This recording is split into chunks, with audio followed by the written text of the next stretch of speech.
Rajani Lokesh cooking channel. ಇವತ್ತಿನ recipe ಸೋರೆಕಾಯಿ ನಿಪ್ಪಟ್ಟು. ಸೋರೆಕಾಯಿ ನಿಪ್ಪಟ್ಟಿಗೆ ಬೇಕಾಗಿರೋ ಪದಾರ್ಥಗಳನ್ನ ನೋಟ್ ಮಾಡ್ಕೊಳ್ಳೋಣ.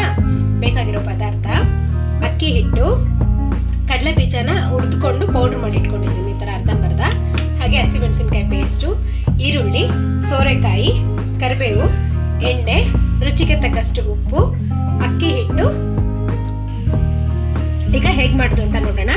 ಫಸ್ಟ್ ನಾನೀಗ ಒಂದು ಬಾಣಲೆ ಇಟ್ಕೊಂಡಿದ್ದೀನಿ. ಗ್ಯಾಸ್ ಆನ್ ಮಾಡ್ಕೊಳ್ಳೋಣ. ಡೀಪ್ ಫ್ರೈ ಮಾಡೋದಕ್ಕೋಸ್ಕರ ಎಣ್ಣೆ ಹಾಕೊಳ್ಳೋಣ. ಎಣ್ಣೆ ಬಿಸಿ ಆಗೋಷ್ಟೊತ್ತಿಗೆ ನಾವು ಹಸಿಟ್ಟನ್ನ ರೆಡಿ ಮಾಡ್ಕೊಳ್ಳೋಣ. ಬನ್ನಿ. ಈಗ ಒಂದು ಬೌಲ್ ತಗೊಂಡಿದ್ದೀನಿ. ಬೌಲ್ಗೆ ಅಕ್ಕಿ ಹಿಟ್ಟು ಹಾಕೊಳ್ಳೋಣ.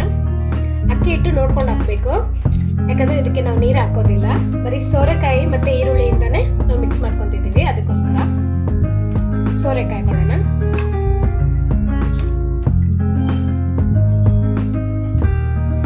ಈರುಳ್ಳಿ ಹಾಕೊಳ್ಳೋಣ. ಹಾಗೆ ಕರಿಬೇವು, ಕಡಲೆ ಬೀಜನ ಹುರಿದು ಅರ್ಧಂಬರ್ಧ ಪೌಡರ್ ಮಾಡ್ಕೊಂಡಿರುವಂಥದ್ದು. ಪೇಸ್ಟ್ ನಿಮ್ಮ ಖಾರಕ್ಕೆ ಎಷ್ಟು ಬೇಕೋ ಅಷ್ಟು. ನಾನು ಸ್ವಲ್ಪ ಜಾಸ್ತಿ ಹಾಕೋತಿದ್ದೀನಿ. ರುಚಿಗೆ ತಕ್ಕಷ್ಟು ಉಪ್ಪು. ಇದು ಚೆನ್ನಾಗಿ ಮಿಕ್ಸ್ ಮಾಡ್ಕೊಳ್ಳೋಣ.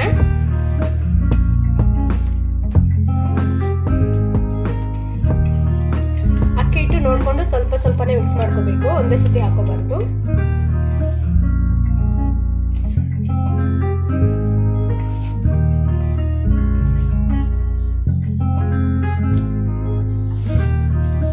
ಇದಕ್ಕೆ ನಾನು ಯಾವ ಥರ ನೀರನ್ನು ಹಾಕಿ ಮಿಕ್ಸ್ ಮಾಡಿಲ್ಲ, ಸೋರೆಕಾಯಿ ಮತ್ತೆ ಈರುಳ್ಳಿಯಿಂದಾನೆ ಮಿಕ್ಸ್ ಮಾಡ್ತಾ ಇದ್ದೀನಿ. ನೋಡಿ, ಕರೆಕ್ಟಾಗಿ ಆಗಿದೆ. ಈಗ ಇದಕ್ಕೆ ಸ್ವಲ್ಪ ಬಿಸಿ ಎಣ್ಣೆ ಹಾಕೊಳ್ಳೋಣ. ಇದಕ್ಕೆ ಸ್ವಲ್ಪ ಬಿಸಿ ಎಣ್ಣೆ ಹಾಕೊಳ್ತಾ ಇದ್ದೀನಿ. ಸ್ವಲ್ಪ ಹಾಕೋತೀನಿ, ಜಾಸ್ತಿ ಹಾಕೊಳ್ಳೋಣ. ಸಾಕು. ಇವಾಗ ಮಿಕ್ಸ್ ಮಾಡ್ಕೊಳ್ಳೋಣ.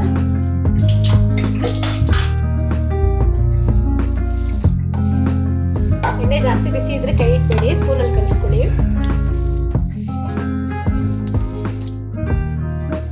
ಇದಾಗಿದೆ. ಈಗ ಇದನ್ನ ನಿಪ್ಪಟ್ಟು ತರ ತಟ್ಕೊಳ್ಳೋಣ. ಇದನ್ನ ಚಿಕ್ಕ ಚಿಕ್ಕ ಬಾಲ್ಸ್ ಆಗಿ ರೌಂಡ್ ಮಾಡಿ ಇಟ್ಕೊಂಡಿದ್ದೀನಿ. ನಾನೀಗ ಆಯಿಲ್ ಕವರ್ ಅಂತ ತಗೊಂಡಿದ್ದೀನಿ, ಇದ್ರ ಮೇಲೆನೆ ತಟ್ಕೊಳ್ಳೋಣ. ಇದಕ್ಕೆ ಸ್ವಲ್ಪ ಎಣ್ಣೆ ಹಾಕೊಂಡು ತಟ್ಕೊತಾ ಇದ್ದೀನಿ.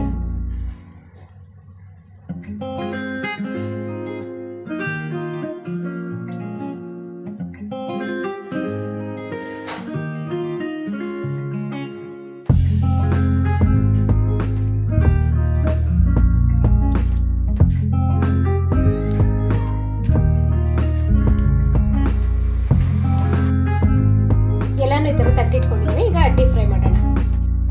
ಎಣ್ಣೆ ಬಿಸಿ ಆಗಿದೆ. ಈಗ ಒಂದೊಂದಾಗಿ ಹಾಕೊಳ್ಳೋಣ.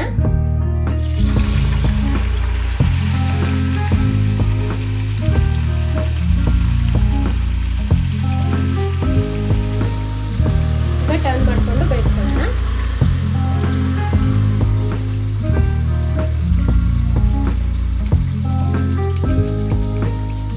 ಇದಾಗಿದೆ, ತಗೊಳ್ಳೋಣ. ಚೆನ್ನಾಗಿ ಫ್ರೈ ಆಗಿದೆ.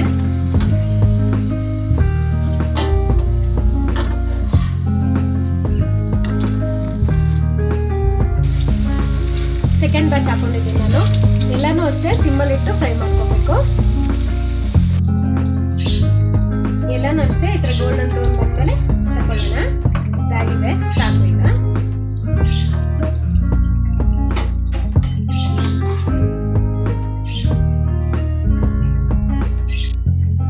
ಸಿಂಪಲ್ ಅಂಡ್ ಈಸಿಯಾದ ಸೋರೆಕಾಯಿ ನಿಪ್ಪಟ್ಟು ರೆಡಿಯಾಗಿದೆ.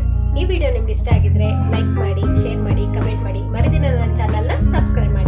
Thank you for watching.